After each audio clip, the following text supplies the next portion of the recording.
Friends, మీకు తెలుసా మొహరం పండుగ అనేది అస్సలు పండుగనే కాదు. ఆ పండుగ వెనుకాల ఒక శోక చరిత్ర ఉంది. ఇస్లామిక్ చరిత్రలో యజీద్ ఉమయ్యద్ అనే వ్యక్తి ఖలీఫాగా అధికారంలోకి వచ్చాడు. ఇక్కడ ఖలీఫా అంటే మతపరమైనటువంటి నాయకుడు.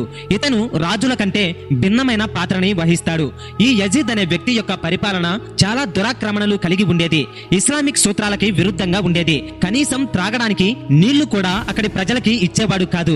దీనితో చివరి ప్రవక్త అయినటువంటి మహమ్మద్ ప్రవక్త యొక్క మనవడు అయిన హజ్రత్ ఇమాం హుస్సేన్ యజీద్ యొక్క దురాక్రమణలని ఖండించాడు. దీనితో యజీద్ 20,000 కంటే ఎక్కువ సైన్యంతో ఇమాం హుస్సేన్ పై యుద్ధానికి దిగాడు.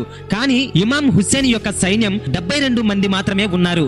అయినప్పటికీ ఇమాం హుస్సేన్ వెనుకంజ వేయక సత్యం, న్యాయం, ఇస్లామిక్ సూత్రాలను కాపాడుకోవడం కోసం యుద్ధం చేశాడు. ఈ యుద్ధంలో యజీద్ హుస్సేన్ యొక్క తలను నరికివేశాడు. 72 మంది సైనికులను కూడా హతమార్చాడు. మిగిలిన మహిళలను, చిన్న పిల్లలను చెరసాలలో వేసి ఖైదీలుగా బంధించాడు. ఈ విధముగా న్యాయం కోసం, సత్యం కోసం ప్రాణాలని త్యాగం చేసిన వారిని స్మరించుకుంటూ షియా ముస్లిమ్స్ శోక సమయముగా ఈ పండుగను ఆచరిస్తే సున్నీ ముస్లిమ్స్ కూడా ఈ పండుగను ఎంతగానో గౌరవిస్తారు.